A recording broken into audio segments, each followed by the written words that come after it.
총체적으로 사건의 핵심을 잡아라. 이유 있는 이야기. 시사토론 총잡이.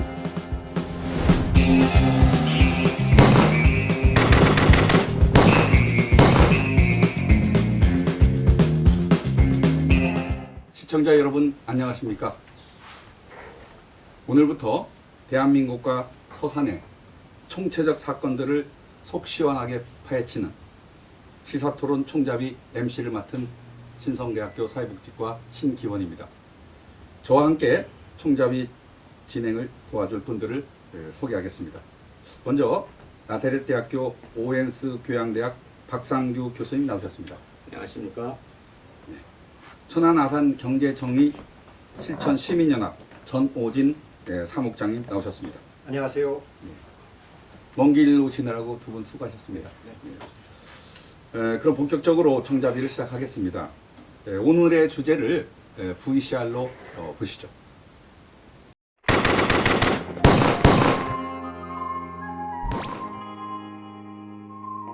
서산시 소속동 부동산 투기 의혹에 관한 기사들이 지금 나가고 있습니다.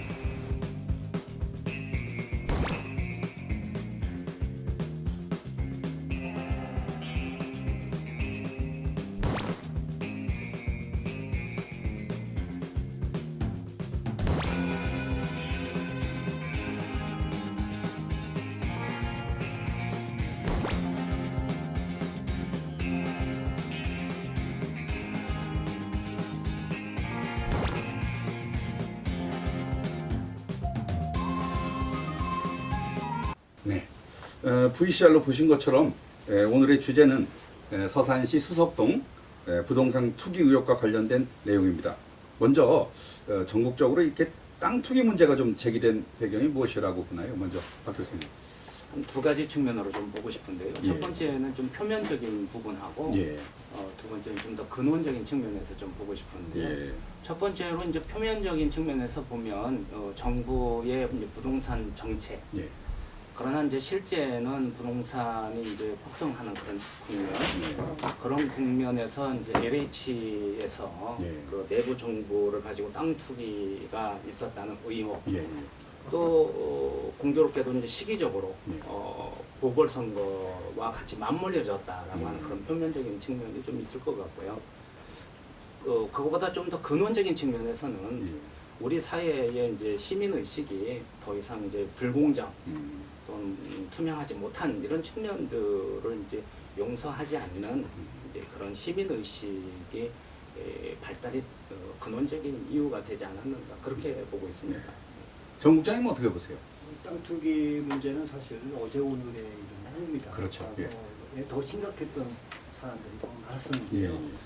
특히 이번 LH 사태 같은 경우에는 LH라는 곳은 주택과 토지를 개발해서 국민에게 공급한 공기업에 있는 직원들이 내부 정보를 이용해서 땅 투기를 해서 이익을 추구하는 행위이기 때문에 공공 부분에 대한 큰 신뢰 훼손을 가져왔다고 봅니다.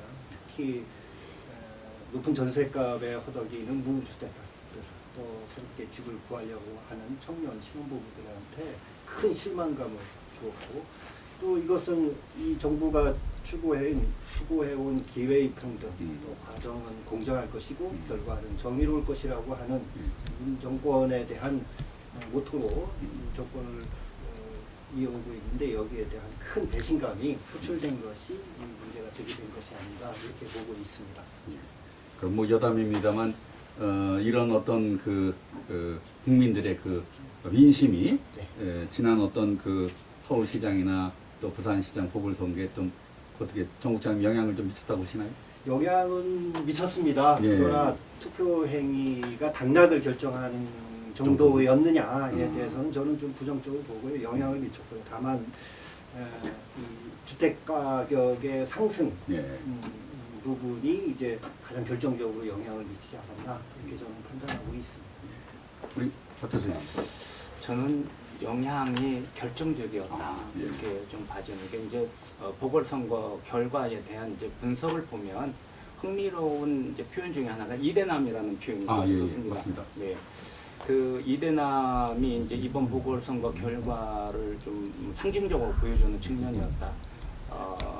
국가의, 정부의, 고위공직자들의 불공정성에 대한 배신감, 그런 부분들이 이제 표심으로 이동이 됐다라고 하는 이런 분석을 보면 분명히 이번 그 보궐선거에 영향이 좀 결정적이지 않았나, 저는 그렇게 봅니다. 네, 잘 들었습니다.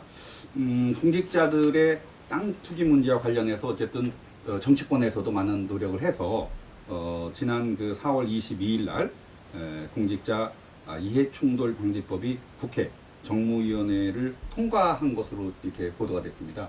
그 내용에 대해서 어떻게 정부장님 좀 한번 말씀해 주시죠. 예, 제가 말씀드려볼까요? 공직자 이해충돌 방지법은 말씀하신 대로 올해 4월에 정무회를 통과해서 지금 국민권익위원회에서 입법 예고를 하고 있는 중입니다. 그래서 5월부터 6월까지 해서 국민의 의견을 들어서 앞으로 국무회의 의결을 거쳐서 국회 본회의에 통과하면은 내년도에 시행할 예정으로 이렇게 입법을 추진하고 있습니다. 아마 교수님 아실 겁니다. 김영란법. 예. 네, 학교에 계실 때 학생부터 캔커피 하나만 받아도 안 된다 해서 큰 걱정을 했던 법이 예. 공식 명칭이 부정방지 및 금품 수수수 등의 금지에 관한 법률입니다. 예. 예. 당시 그 법을 논의할 때 이해충돌 방지도 예. 포함하자는 논의를 같이 예. 해왔는데 맞습니다.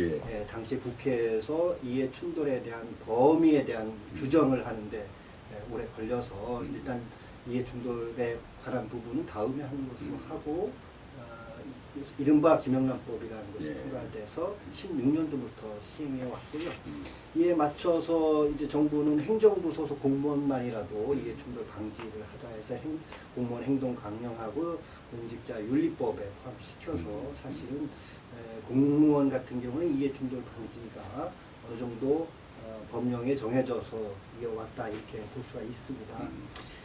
이해충돌 방지법 내용을 보면 뭐 그 전에 앞서서 우리가 올해 3월에 정부 합동으로 부동산 투기 근절 대책을 말하면서 이 이해충돌 방지법을 신속히 제정하겠다 해서 이제 국회가 이 응답을 해서 아주 신속하게 제정의 과정을 거치고 있다고 볼 수가 있습니다. 특히 적용 대상 면에서 좀 논쟁이 있었는데 국회의원을 포함할 것이냐 예, 맞습니다. 예. 하고 행정부 이외의 공무원들은 어떻게 할 것이냐 예. 해서 거의 모든 공무원들하고 각 학교의 교직원까지 그다음에 관련 공기업의 직원까지 이렇게 포함하는 넓은 대상으로 해서 이게 적용 대상이 됐고요.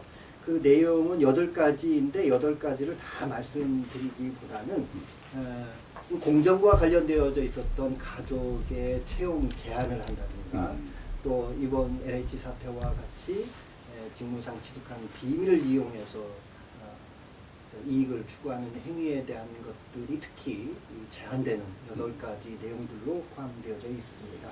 이렇게 간략히 말씀을 드리겠습니다. 그런데 이제 또 내용 중에 보니까 또 담당 직무에 따라서는 구급 공무원도 재산을 뭐 등록해야 된다는 그런 내용이 이렇게 포함돼서 이 공무원들 사이에 좀 볼멘 소리도 나오는 것 같은데 네. 박 교수님 어떻게 생각하세요? 그렇습니다. 지금 전호진 사무국장님 말씀하신 것처럼 공직자 이해충돌법이 좀 이루어지면서 분명히 이제 공직사회의 전반적인 그 부정부패를 좀 근절하는 그런 자정 능력은 분명히 긍정적으로 있을 거라고 봅니다. 다만 이제 그런 승진능적인 측면들이 제대로 작동이 되어지기 위해서는 조금 더 사전적으로 다듬어져야 할 문제들이 좀 있다. 사회자께서 말씀하신 것처럼 이제 공무원 사이에서 이제 볼멘 소리들이 좀 나옵니다. 잠재적 그렇죠. 범죄자 취급을 맞습니다. 하는 이유도 그렇고 또 하나 이제 또 행정적으로 지나친 그 행정의 투입이 이루어져야 된다. 왜냐하면은 지금 현재 법에 의하면 신고 대상 인원이 23만 명이고요. 재산을 공개해야 되는 사람들이 2,300여 명인데 이 재산 공개 대상자들이 2,300명인데 이들이 공개 자료는 한 5,000페이지가 됩니다. 그게 이제 이해충돌 방지법까지 되면은 이제 뭐 150만 명까지 이루어진다고 하면은 어떤 생각해도 행정에 이제 많은 투입이 이루어져야 될 그런 비용이 유발된다는 점. 그리고 앞서도 잠깐 말씀드렸지만 이제 공무원 사회에서 이렇게 이제 재산을 등록한다라고 하는 것이 과연 이 차명 투기라고 하는 이런 부분들을 그렇죠. 이제 과연 방지할 수 있겠는가? 좀 더 근원적인 측면에서는 좀 한계가 있는 이제 그런 측면에서 좀 권면 소리들이 좀 나오는 것 같습니다. 아마 입법 과정에서 좀 더 그 세밀한 이루어질 것 같습니다. 지금부터 본격적으로 서산시 수석동 도시개발 땅 투기 의혹에 대해서 이야기를 해보겠습니다. 지방자치 시대가 되면서 자치단체에서도 나름대로 도시개발 사업을 추진하고 있는데, 그러다 보니까 이 도시개발을 둘러싸고서 땅 투기 문제가 제기돼서 이거 뭐 지금 보니까 뚜껑을 열고 보니까 전국적으로 지금 다 그런 그 현상들이 나타났어요. 부정적인 현상들이. 그래서 이제 서산에서도 이 수석지구 개발을 둘러싸고서 땅 투기 의혹이 지금 좀 제기되고 있습니다. 어떤 문제가 있는지 한번 VCR을 보고서 이야기를 나누겠습니다.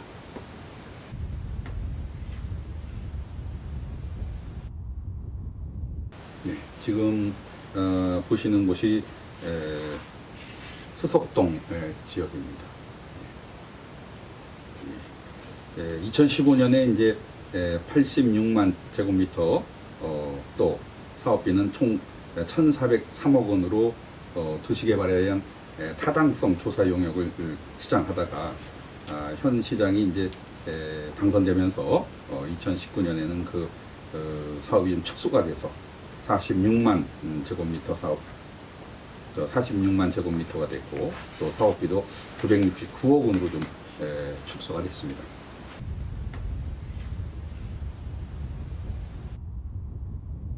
지금 조종상 정의당 위원장하고 인터뷰하는 내용이 나옵니다. 16년인가 17년인가 이때쯤에 저기서 수석동 쪽으로 터미널이 옮긴다. 그래서 거기 땅값 막 오른다. 이런 이야기들을 저도 이렇게 많이 들었었어요. 그래서 돈 있으면 땅 좀 사지 않겠느냐, 뭐 이런 얘기를 들었었고, 그때는 이미 좀 그 소문이 이제 이렇게 좀 많이 퍼진 상태죠. 2016년 중순 넘어가면서부터는 서산 이제 시민들 좀 대중적으로 좀 소문이 많이 퍼진 상태였어요. 그러다가 이제 제가 2018년도에 지방선거에 출마를 하기도 했었지만, 이제 그게 좀 그 이슈가 됐었고, 수석동 도시개발 문제가 이슈가 됐었고, 거기서 이제 투기 의혹이나 이런 얘기들도 많이 나왔었어요. 그래서, 여기가 문제가 있구나. 그래서 되게 좀 캐치를 했었고, 그 지방선거가 끝난 이후에, 서산시에 정보공개도 요청하고 그래가지고 좀 나름 조사를 한 다음에 검찰에 이제 이거를 좀 수사를 해달라. 진정을 냈었습니다. 그 땅값에 대해서도 그 공인중개사 하시는 분들한테 물어봤거든요. 실제로 뭐 두세 배, 뭐 네 배, 뭐 이렇게 땅값이 올랐다고 그런 얘기를 듣고, 이거 문제 있구나라고 싶어서 그것도 공론화해야겠다 마음 먹었었습니다.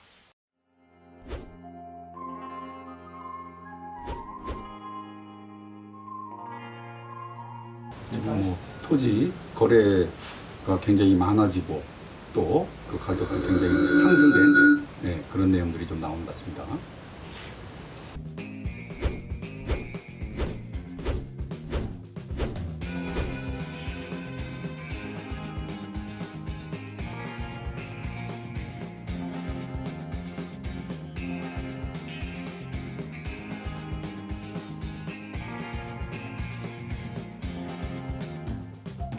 네, 그 조종상 위원장이 경찰서의 진정한 내용을 보면은 어쨌든 2015년부터 18년 사이에 상당히 그 거래량들이 폭증하고 있고, 또 가격도 굉장히 오른 것을 이렇게 볼 수가 있습니다.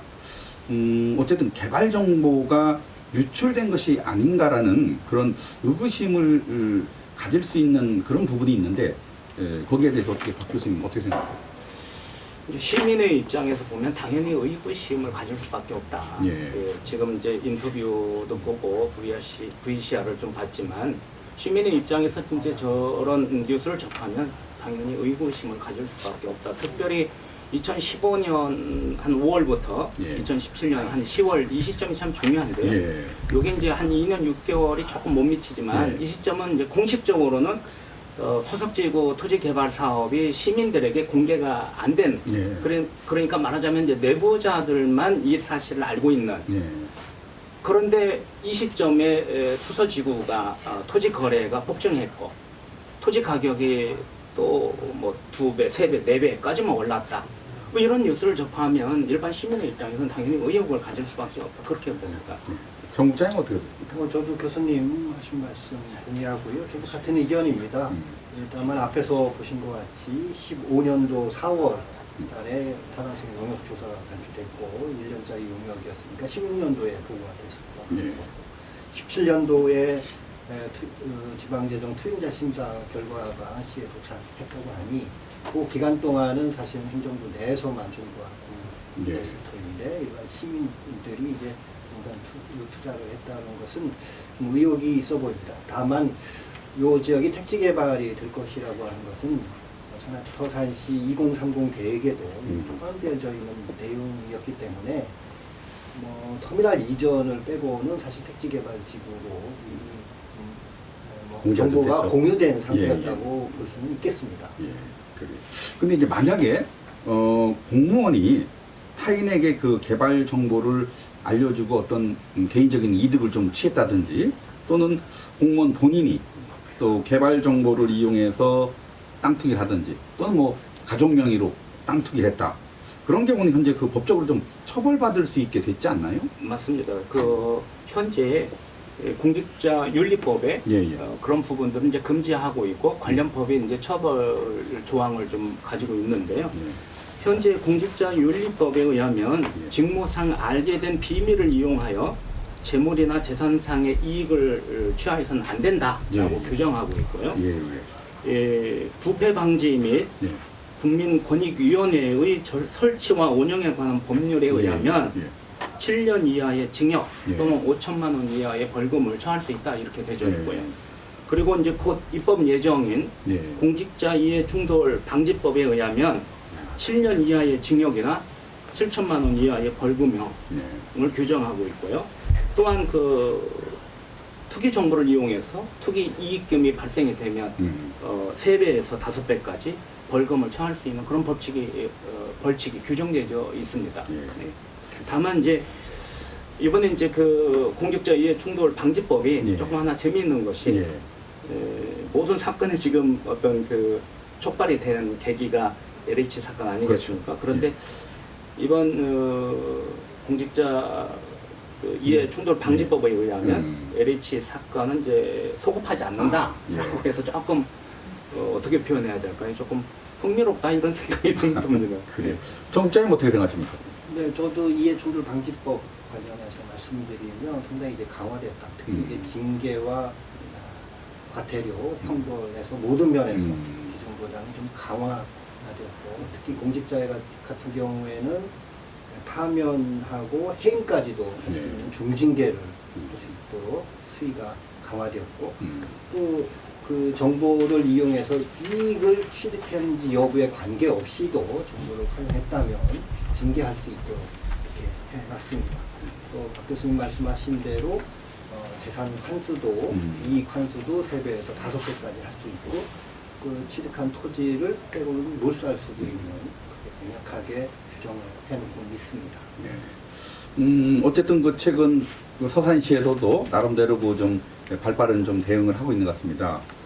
보도를 보니까 지난 3월 말에 서산시장은 뭐 전체 직원들의 동의를 받아서 이런 수석지구 땅 투기에 대한 조사를 하고 또 5급 이상의 그 간부라든지 또 업무 관련자는 가족까지 범위를 확대해서 뭐 하여간 조사할 예정이라고 했는데 어떻게 좀 박 교수님 성과가 좀 있을 것 같아요? 성과를 우리가 이제 기대하기보다는 저는 이제 필요한 조치다. 필요한 조치이긴 하지만 성과라고 하는 그런 측면에서는 좀 불충분하지 않느냐라고 하는 것이 일반적인 견해인 것 같고요. 그런 불충분함을 이제 어떻게 좀 보완할 수 있겠는가라고 하는 그런 측면에서 김포시의 예를 한번 좀 보면요. 그 김포시에서는 이제 전국 최초로 3월 9일 날 이제 공직자들 전수조사를 좀 했어요.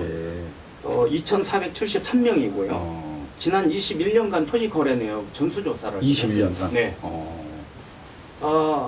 그래서 이제 뭐 실제 이제 고발된 예. 공무원은 이제 한 명이 있다는데 시민의 입장에서 보면 예. 어쨌든 분명히 발빠르게 시정이 시에서 시민들의 의혹을 좀 해소하기 위한 그런 발빠른 대처는 좀 했다. 뭐 그런 부분을 한번 좀 말씀드리고 싶습니다. 글쎄요, 뭐 어쨌든 박 교수님 얘기 들으니까 뭐 태산명동의 서일필이다 네.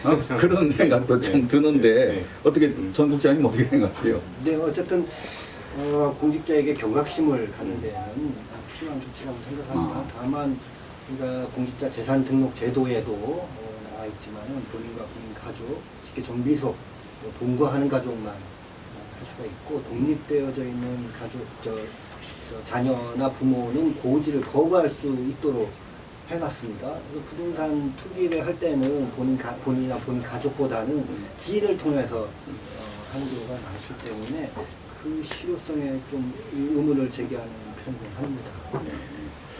수석동의 그 도시개발 계획에 관한 것이 이제 특히 쟁점이 되는 거는 아마 그 버스터미널 이전 계획이 거기에 이제 들어가 있어서 그런 게 아닌가 이렇게 생각합니다. 얼마 전에 서산시의 그 임재관 의원이 이 문제와 관련해서 어떤 인터뷰를 했는데 한번 이렇게 들어보시죠. 터미널을 운영하려면은 이제 그 면허권자인 도지사로부터 면허를 획득해서 이렇게 사업을 운영하는 거거든요. 도지사로부터 면허를 획득해서 사업을 운영하고 있는데 서산시가 터미널을 걸고 그 수석직으로 옮기겠다 이러는 거는 어불성설이라는 거죠. 그 면허 사업권자의 그 의지를 배제한 채 시가 간다는 거는 거기 위해서는 서산시가 그 면허 그 권리자와 어떤 합의를 해서 가든가 아니면 그 면허권을 보상을 주고 뭐 수용을 하든가 이렇게 해서 양수를 받은 다음에 이제 그 면허 사업 권리자는 서산시로서 이제 그걸로 뭐 가는 거야 뭐라고 할 수 있겠어요. 근데 지금 그 도시개발구역 내 그 터미널 면허 사업권자는 갈 의지가 없다 이러니까 이제 그게 문제가 되는 거죠. 네, 인터뷰 내용에서도 이렇게 이제 보셨습니다만 뭐 사업 추진의 어떤 정당성 문제라든가 어떻게 보면 절차와 과정에 대한 이런 문제와 관련해서 어떻게 생각하세요? 이제 인터뷰를 좀 봤지만 예. 인터뷰뿐만 아니라 관련된 내용들을 이제 쭉 우리가 좀 보면 예. 시민의 입장에서 보면 쉽게 수긍하기는 어려운 측면들이 좀 많다. 예. 예를 들면 그 용역 결과를 보고서 이제 시에서 추진을 했지만 그 용역에 따르면 용역 보고서에 따르면 서산시의 인구가 25만 명 이상이 될 때 그렇죠. 예. 이제 현 부지가 이제 좀 포화 상태니까 장기적인 측면에서 이제 그 이전에 필요성이 있다라고 하는 거지만 아시는 것처럼 지금 현재 그 서산시의 인구가 조금 부족하지 않습니까? 예. 이제 그런 20만이 안 되죠. 안 되죠. 예. 그런 측면에서 이제 또 추진하는 거에 대해서 이제 시민들이 조금 더 다른 이견을 가질 수가 있겠고요. 또 하나는 이제 인터뷰에서도 봤지만 이제 서산시와 그 해당 업체입니까? 네, 사업 터미널 업체. 업체하고 네. 이제 또 사전 협의가 좀 없었다라고 하는 예, 이런 예. 측면. 이게 이제 이전의 문제니까 중요하게 또 생각을 좀 해볼 수 있는 문제이고요. 그 다음에 이제 수서지구에 이제 수석지구에 예, 그 복합 터미널 예, 예. 이전 문제에 대해서는 조금 확인이 좀 어렵습니다만 예. 현재까지 나와 있는 것으로 보면 시민들에게 충분히 그 공감되지는 못했던 정보가 제공되지 않아서 뭐 그랬던 예. 것 같습니다. 예, 예. 그런 부분에서 음. 좀 수석지구 토지 개발 투기 의혹하고 예. 터미널하고 어떤 연관성이 있는 거 아닌가 하는 그런 시선들이 있는 것이 사실인 것 같습니다. 우리 정 국장님.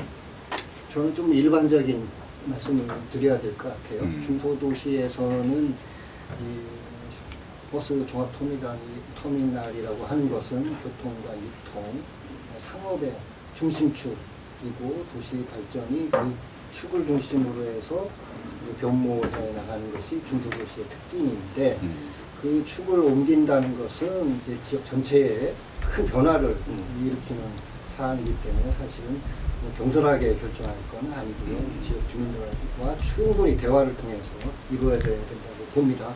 다만 서산시의 인구가 유입 인구와 자연 인구가 증가하고 있는 추이고 또 인구 증가를 이제 앞으로 10년 후까지도 인구 증가를 예측하고 있는 상태에서는 도시의 개발축을 지금 현 축보다는 외곽에 있는 축을 놓고 이원적으로 다입적으로 발전시키는 그런 미래 비전을 갖는다면 터미널 이전도 한번 고려해 볼 만하다 이렇게 말씀드릴 수 있겠습니다.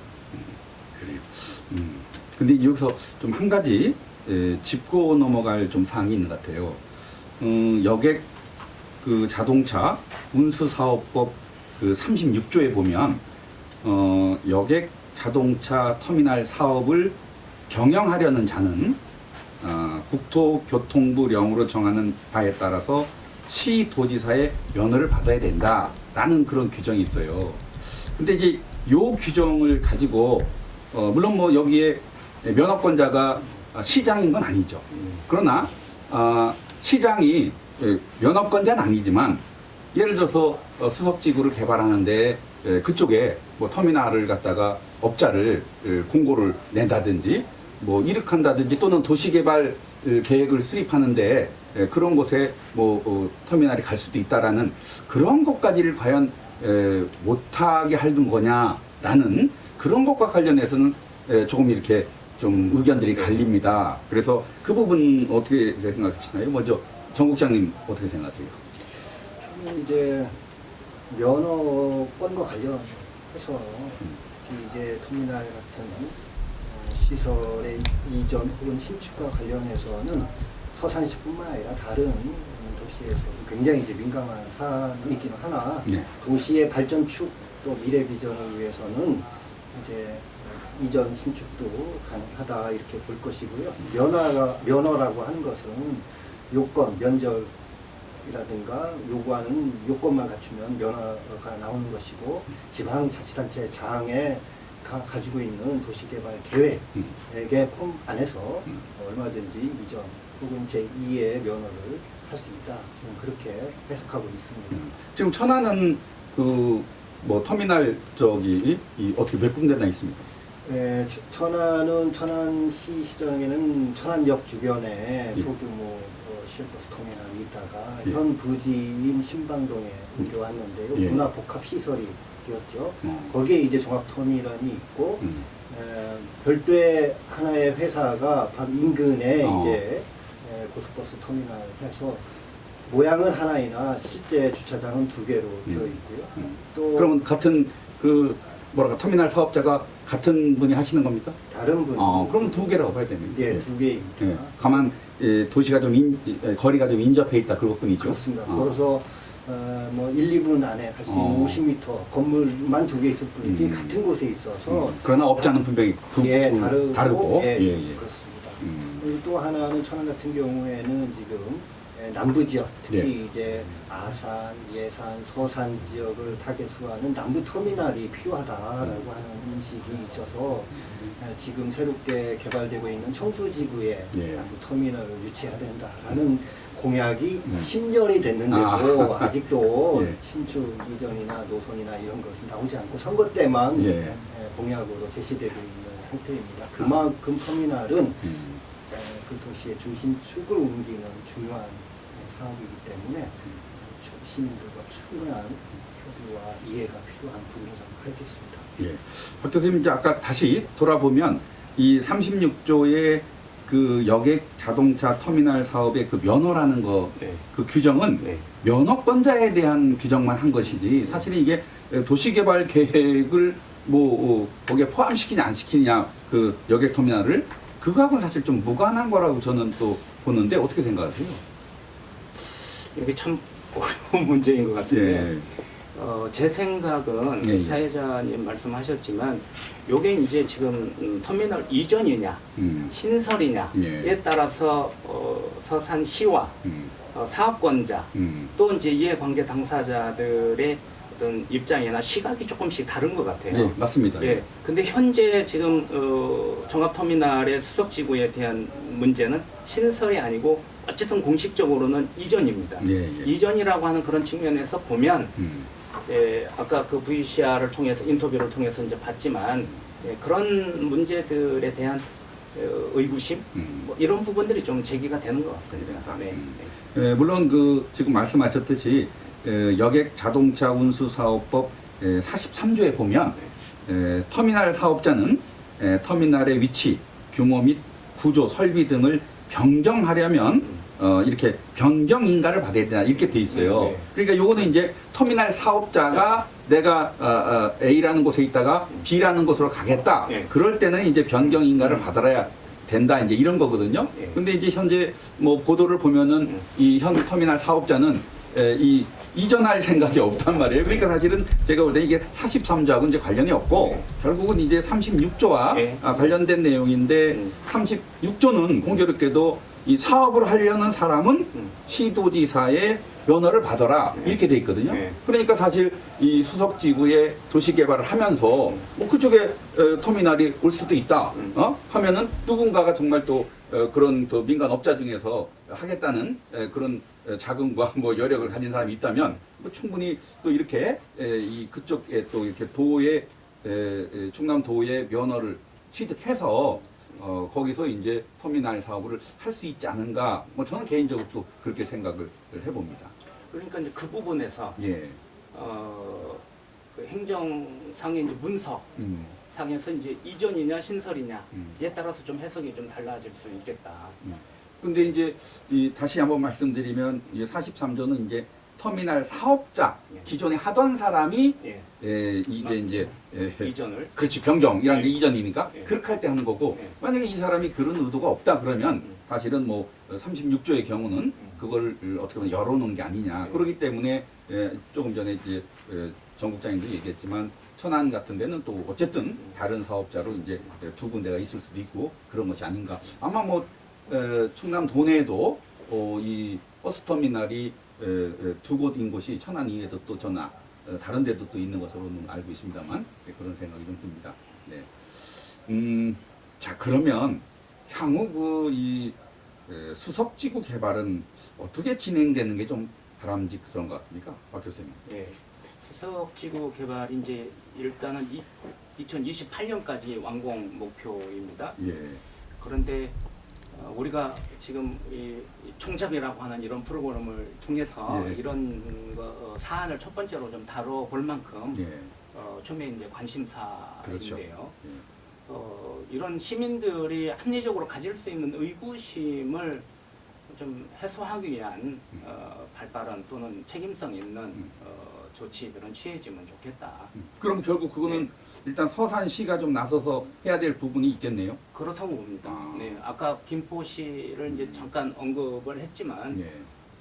전국 최초로 좀 그런 조치가 발빠르게 이루어졌거든요. 지금 천안시는 사실 이제 내부 감사한다고 했는데 한 달이라는 시간이 지났습니다. 그러나 김포시는 한 3주 만에 전수조사가 이루어졌거든요. 근데 또 네. 3주 만에 하니까 네. 뚜껑을 또 열고 보니까 좀 어처구니 없다고 얘기하면 안 되겠습니다만 네. 좀 그런 또 결과가 나온 것이 아닌가 이런 또 그럼에도 생각도 불구하고, 예. 그럼에도 불구하고 사회자님 말씀하신 것처럼 그게 이제 정말 실효성이 있느냐라고 예. 말씀하셨는데 그럼에도 불구하고 어쨌든 발빠르게 1차적으로 좀 진행이 되고 있다. 그런 측면이고.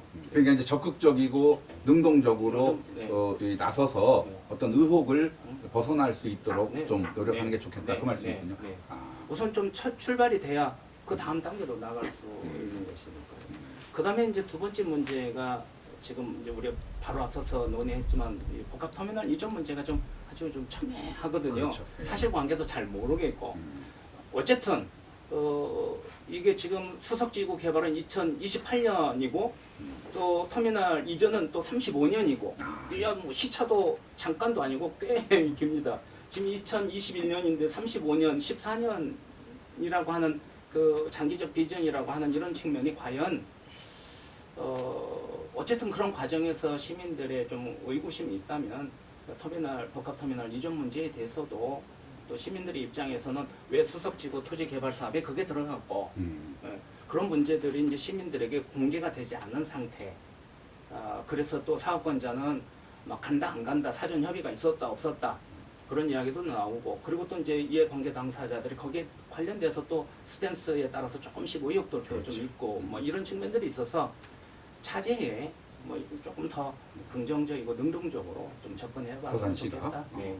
그런 차원에서 이제 지금 아까 전우진 사무국장님 말씀하셨지만 좀 장기적인 그런 측면에서 서산시와 시민들의 이런 그 공론화 과정이 중간은 좀 어수선하고 좀 시끄러울 수 있지만 어떤 하나의 이제 과정이었다라고 생각을 하고 좀 더 공론화 과정이 좀 더 필요한 게 아닌가 그렇게 좀 보고 있습니다.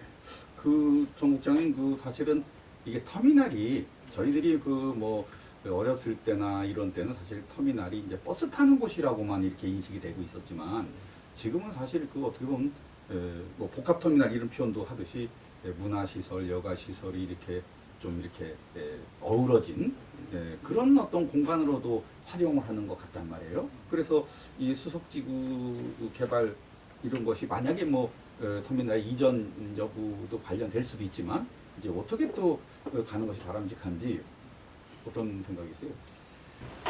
인근에 이제 터미널들을 보면 새로 신축한 곳은 복합 문화와 유통이 복합화된 그런 문화 공간으로서의 터미널. 단순히 이제 사람들이 거쳐가는 교통 기능보다는 문화나 유통 기능이 훨씬 더 강조되고 그 중심으로 이제 젊은 청년, 젊은 층 유입이 되고 또 놀이 문화가 형성되는 것 같습니다. 그래서 기존의 이제 구도심에 있는 그 터미널이 갖는 그런 부족한 기능들을 그 자리에서 융복한 문화 공간으로서의 터미널로 신축하는 방안도 고려해볼 필요가 있고 또 새로운 개발축을 한다면은 지금 수석지구에 이전해서 융복한 공간으로 마련한다면 청년층들이 유동하게 되는 중요한 거점이 될 수 있겠다 그렇게 보고 있습니다. 사실 이게 이제 향후 서산시의 그 도시 개발하고도 좀 관련된 영역으로 이 얘기가 좀 돼야 될 것 같아요. 과연 서산시가 더 이렇게 뻗어나갈 수 있는 그런 도시로 또 성장해 나갈 거냐. 그런데 또 이게 그렇게 하려면 인구가 사실 계속 또 유입이 되고 증가가 되고 이렇게 또 해야 된단 말이에요. 근데 이제 어떻게 보면 사실 전체적으로 인구 절벽, 뭐 인구 감소 이런 얘기가 나오는 그런 시점에 서산시가 그런 정도의 또 발전 역량이 있는 거냐, 그렇게 발전을 계획을 잡을 거냐, 이제 이런 것들이 많이 여기에는 그 함축된 그런 상당히 좀 논의가 필요한 그런 부분이 아닌가 이렇게 생각을 해봅니다. 뭐 여담입니다만 요런 그 지금의 이런 논란들이 내년에 이제 지방선거가 있습니다만 그런 지방선거에 어떤 영향을 미칠 것 같은지, 영향을 미칠 것 같다, 뭐 안 같다, 그 이유는 뭔가? 박 교수님 어떻게 보세요? 저는 영향이 상당히 있을 것이다. 상당히 있을 것이다. 앞서서 그 좀 우리 그 앞서서도 그 LH 사건이 서울 부산 보궐선거의 영향이 문제에 대해서 저는 좀 결정적이었다라고 말씀을 좀 드렸었는데 여전히 이 문제에 대해서도 내년에 영향이 좀 결정적일 것이다. 왜냐하면 우선 좀 첫 번째로 좀 말씀을 좀 드려보면 지역 일간지에서 나온 뉴스인데요. 금년 1월 8일자 뉴스입니다. 1월 8일자 뉴스인데 서산시장 제목이 그렇습니다. 서산시장 후보군 벌써 자천 또 타천으로 7명이 거론되고 있다. 해서 이 7명의 그 면면을 좀 보니까 이 기사에 이제 내용이 그렇습니다. 이 수석지구 투지 개발 의혹에 대해서 이 직접적으로 또는 간접적으로 또는 매우 적극적으로 또는 조금 덜 예, 예. 좀 다 관련되어져 있는 분들입니다. 그래서 분명히 내년 선거를 앞두고 시민들의 입장에서 가지고 있는 어떤 의욕이라든가 이런 것을 이제 충족시켜주기 위한 그런 측면에서 당분간은 아주 중요한 주제가 될 수 있을 것이다. 그런 측면에서 이 내년 지방선거의 영향은 절대적일 수밖에 없다. 또 하나는 앞서서도 잠깐 말씀드렸지만 우리 이제 시민 의식이라고 하는 것이 불공정하고 불법, 편법 뭐 이런 부분들에 대해서 정말 이제 좀 화가 많이 나잖아요. 이제 그런 부분들이 반영이 되어질 수 있는 것이 결국은 투표이기 때문에 표심으로 반영되는 것. 우리가 지난 보궐선거에서 예. 봤고요. 그런 부분은 분명히 멀지 않은 내년에도 영향이 있을 것이다. 그렇게 저는 보고 어쨌든 있습니다. 시장 후보 예비군으로 있는 분들 중에 이제 이를 쟁점하려는 네, 네. 그런 부분이 있기 때문에 네. 미칠 것이다. 네. 절대적으로 그렇게 말씀하셨어요. 전 국장님 어떻게 보세요? 저는 크게 영향을 미치지 않을 것이다 이렇게 예. 예측을 해봅니다. 예. 지방선거라고 하는 것은 예, 예. 도시 개발이라든가 성장, 미래 비전을 보고 유권자들이 투표하는 행위이기 때문에 수석지구 개발에 따른 부동산 투기 문제 자체가 선거 쟁점이 되지는 않을 것이라고 좀 그렇게 믿고 있습니다. 믿는 거죠? 네, 그렇습니다. 예. 굉장히 그 유권자들의 건전한 상식과 이해를 바탕으로 이렇게 투표가 이루어질 거라는 그런 입장에서 말씀하신 것 같습니다. 참 이게 원론적인 얘기인데요. 원론적인 얘기인데 이제 이 공직자들이 이게 이제 공익과 사익의 이런 갈림길에 있을 때 네. 이게 어떤 자세를 취해야 되냐라는 것은 뭐 이제 답은 사실 정해져 있는 것 같아요. 네. 근데 그게 쉽지 않거든요. 맞습니다. 박 교수님 어떻게 생각하세요? 이제 지금 입법 예정인 공직자 이해충돌 방지법, 예. 이해충돌이 결국은 공익과 사익의 충돌 맞습니다. 문제거든요.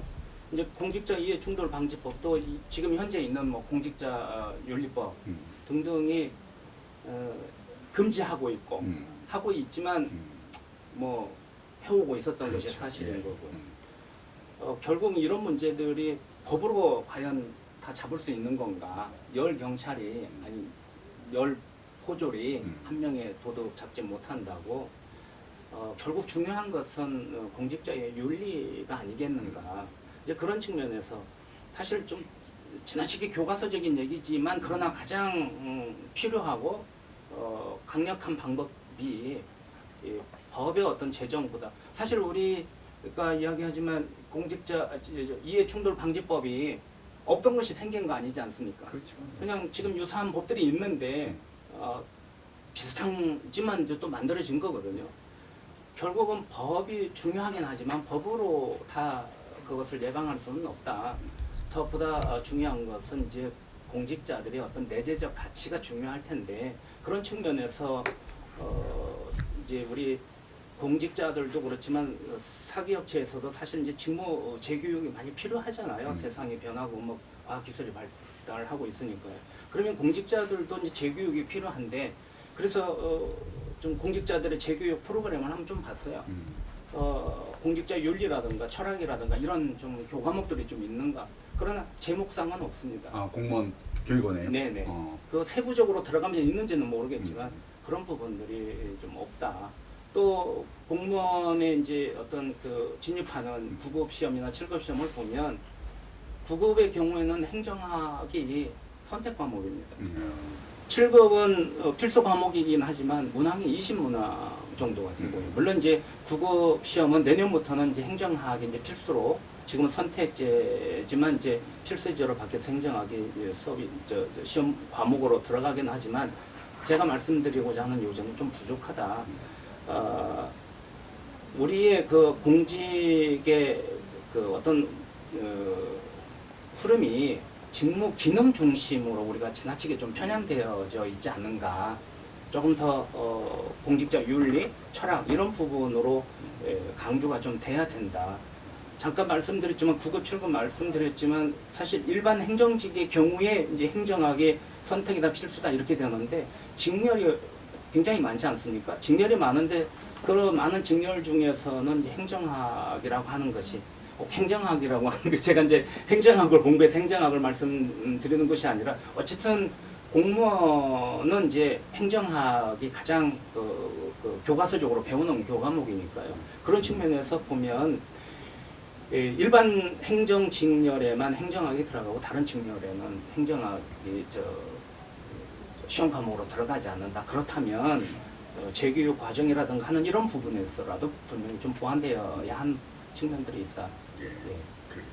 그러니까 이제 결국 그 행정학 얘기를 하시는 거는 이제 공익에 대해서 나름대로 또 학습하고 훈련할 수 있는 그런 기회가 이제 어떻게 보면 행정학이라는 걸 통해서 배울 수 있다라는 그런 의도에서 이제 그런 말씀을 해주시는 거고 또 공직에 진입되는 과정에서도 그런 교육이나 훈련이 필요할 수 있지만 만약에 그게 현재 부족한 상황에서는 재교육하는 보수교육하는 데서도 그런 것이 필요해서 공무원들이 어떤 그 타율적인 통제에 의해서만 뭐 윤리의식을 높여가고 이런 것보다는 자율적으로 통제해 나가는 그런 것을 길러 나가는 것이 더 바람직한 것이 아니냐 이제 그런 아주 굉장히 중요한 말씀 해줬습니다.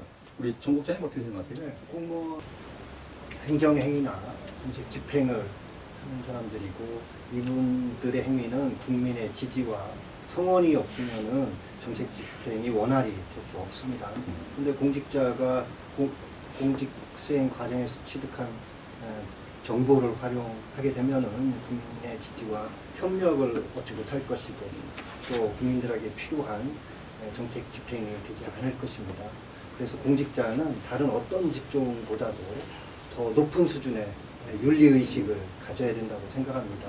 그래서 국민에게 봉사하는 공직자상, 즉 공직자 윤리가 확립돼야 된다고 저도 역시 일반적인 얘기밖에 할 수가 없겠는데요. 그것이 필요하다. 그러기 위해서는 예방하고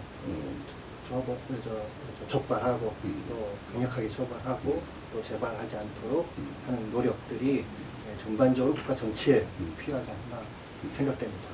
공직 문화도 좀 쇄신돼야 되는 그런 면도 있고 윤리의식이라는 것은 뭐 공무원도 중요하고 제도 또 그다음에 환경 여러 가지 뭐 복합적인 변수이기 때문에 그런 것 같습니다. 자 어느덧 그 마무리를 할 시간이 됐습니다. 사실 이 시사토론 총답이를 저희가 이제 처음 이렇게 시도를 해봤는데 우리 두 분 이렇게 참여하시면서 어떤 그 생각들이 있었는지 한번 듣고 싶습니다. 먼저 박 교수님. 총은 군대 생활할 때 잠깐 써봤고요.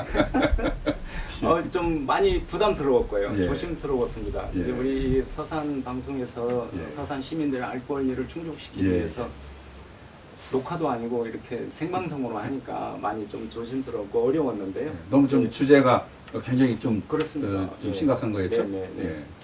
좀 부족하지만 이제 서산 시민 여러분들께서 격려해 주시고 응원해 주시면 좀 더 앞으로 더 잘할 수 있지 않을까 그렇게 생각합니다. 고맙습니다. 또 정국장 박 교수님을 천하에서 제가 매일 모시고 옵니다.